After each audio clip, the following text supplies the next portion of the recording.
Hi friends, welcome to my channel Nagendra Vepuri. థంబ్నెయిల్లో చూసిన విధంగా ఈరోజు ఒక సరికొత్త విషయంతో మీ ముందుకు వచ్చాను. ఇదేమిటంటే, ఒక్కోసారి ఊహించని విధంగా అద్భుతమైన అవకాశం వచ్చి తలుపు తడుతుంది. అదృష్టవంతులు అప్రమత్తంగా ఉండి ఆ అవకాశాన్ని అందిపుచ్చుకుంటారు. అటువంటి అవకాశమే ఇప్పుడు తలుపు తడుతుంది. మధ్యతరగతి ప్రజలకు కారు ఒక లగ్జరీ.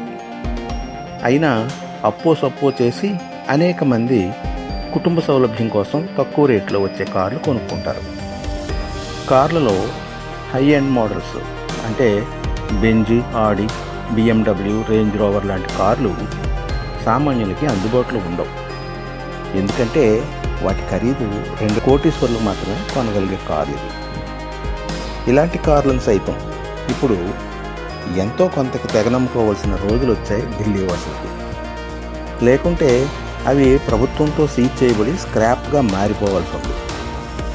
ఎందుకంటే వాయు కాలుష్యం యమపాసంగా మారి ప్రజాజీవనం దుర్భరమైన కారణంగా వాతావరణాన్ని మెరుగుపరిచేలా కాలుష్యాన్ని తగ్గించేందుకు గాను గత కొన్ని సంవత్సరాలుగా ఢిల్లీ నగరంలో చేపడుతున్న వివిధ విధానాలు సత్ఫలితాలు ఇవ్వడం లేదనే కారణంతో ఇటీవల ఢిల్లీ ప్రభుత్వం తీసుకున్న నిర్ణయం వివాదాస్పదమైంది.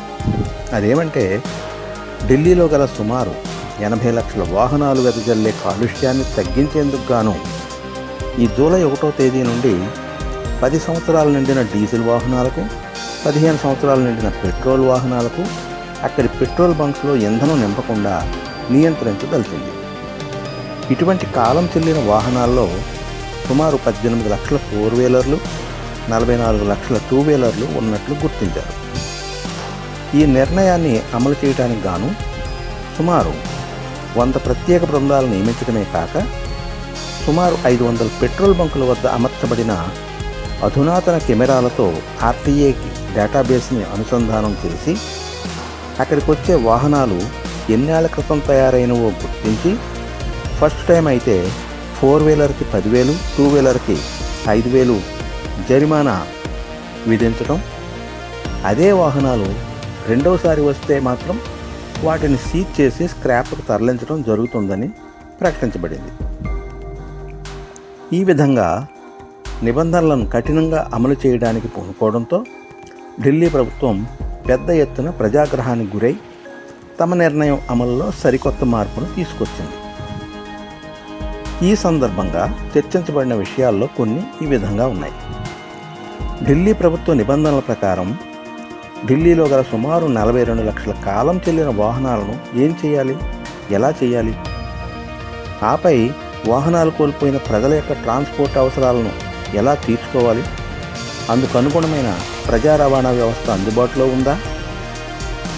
వివిధ ఫైనాన్స్ సంస్థల్లో అప్పు తీసుకొని చిన్న వ్యాపారులు ట్రాలీలను కొనుక్కుని వాటిని సామాన్లను వివిధ ప్రాంతాలకు తరలిస్తూ జీవనం గడిపే వారి పరిస్థితి ఏమిటి?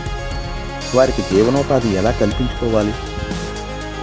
వాహనాలు కోల్పోయిన ధనవంతులు మరలా కొత్త వాహనాలను కొనుక్కోగలరు. కానీ మధ్యతరగతి ప్రజలు, చిరు వ్యాపారులు మరలా కొత్త వాటిని ఎలా కొనుక్కోగలరు? ఇవన్నీ సామాన్య జనావళి ప్రశ్నలు కాగా, వాతావరణ కాలుష్యాన్ని వివిధ దేశాలలో ఎలా అరికడుతున్నారో గమనిస్తే, అమెరికా, ఐరోపా దేశాల్లో వాహనాల వయసు కంటే వాటి ఫిట్నెస్, అవి వదిలే కాలుష్యం ఆధారంగా మాత్రమే నిషేధించడం జరుగుతుంది. కాలిఫోర్నియా లాంటి చోట్ల ఎమిషన్ టెస్టింగ్ కఠినంగా చూస్తారు. ఎక్కువ కాలుష్యం వదిలే వాహనానికి ఫైన్ వేయడం, లేకుంటే స్క్రాప్ కింద డిస్పోజ్ చేయడం జరుగుతుంది. లండన్, ప్యారిస్, బెర్లిన్ తదితర యూరోపియన్ నగరాల్లో వాహనాలు వదిలే కర్బన ఉద్గారాలను స్థాయిని బట్టి వాటి యజమానులకు జరిమానాలు విధించడం జరుగుతుంది. జర్మనీలో ప్రతి 3 ఏళ్లకోసారి ఫిట్నెస్ టెస్టులు, ప్రతి 2 ఏళ్లకోసారి ఉద్గార పరీక్షలు నిర్వహించి తదనుగుణంగా చర్యలు తీసుకుంటారు. ఇంకా ఆయా దేశాల్లో పాత వాహనాలకు ఆర్థిక ప్రోత్సాహకాలు, పటిష్టమైన స్క్రాప్ పాలసీలను అమలు చేస్తుంటారు. ఈ నేపథ్యంలో ఢిల్లీలో అమలు చేయదలిసిన విధానంలో వాహనాల వయసు కాకుండా వాటి ఫిట్నెస్ ఆధారంగా మాత్రమే కాలుష్యాన్ని వెదజల్లే వాహనాలను నిషేధిస్తే మంచిదని పలువురు అభిప్రాయపడగా, అందుకు అవసరమయ్యే పియూసి అంటే పొల్యూషన్ అండర్ కంట్రోల్ సర్టిఫికెట్లను ఫేక్స్వి వాహనదారులు సునాయాసంగా పొందగలుగుతారని, కావున తామనుకున్న విధంగానే పాత వాహనాలకి ఇంధనం లభించకుండా చేసి వాటిని సీజ్ చేసే విధంగా చర్యలు తీసుకుంటామని అధికారులు తెలియజేశారు. అంతేకాక ఈ విధంగా పాత వాహనాలను నిషేధించి ప్రజలు కొత్త వాహనాలను కొనుగోలు చేసే విధంగా చేస్తే కేంద్ర రాష్ట్ర ప్రభుత్వాలకు అధిక మొత్తంలో పన్నుల రూపంలో వసూలు కాగలదని అంచనా వేస్తున్నారు. నగరంలో కాలుష్య నియంత్రణ జరగటమే కాక ఈ విధంగా ప్రభుత్వానికి అధిక మొత్తం అందుతుంది. GTRI global trade research institute ప్రకారం 18 లక్షల కార్లకి ఒక్కొక్క దానికి 15 లక్షల చొప్పున వచ్చే 2.7 లక్షల కోట్లపై కేంద్ర ప్రభుత్వానికి GST కాంపెన్సేషన్ సెస్ రూపంలో సుమారు 1,35,000 కోట్లు, అలాగే రాష్ట్ర ప్రభుత్వానికి రోడ్ ట్యాక్స్, డీజిల్ సర్చార్జెస్ రూపంలో 42,187 కోట్ల రూపాయలతో పాటు అదనంగా 2 వీలర్స్పై చెప్పుకోదగ్గ ఆదాయం లభిస్తుందని అంచనా వేయబడింది. కార్ల ఉత్పత్తిదారుల ఆదాయం సరే. అంతేకాక ప్రైవేట్ స్క్రాప్ బిజినెస్ చేసేవాళ్ళు, సెకండ్ హ్యాండ్ కార్స్ని విక్రయించేవారు అధికంగా లాభపడగలుగుతారు.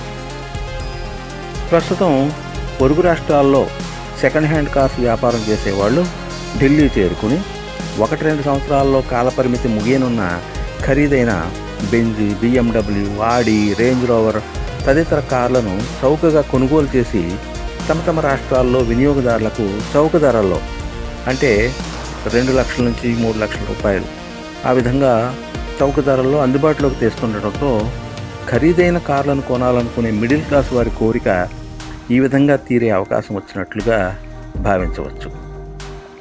వచ్చిన అవకాశాన్ని అందుకునేవారు అదృష్టవంతులు, అటువంటి వారు ఎవరో. అయితే ప్రస్తుతానికి ఢిల్లీలో తమ నిర్ణయాన్ని ప్రభుత్వం కొంచెం వాయిదా వేస్తుంది. అయినప్పటికీ కూడా ఈ అవకాశం ఎప్పటికీ వస్తూనే ఉంటుంది.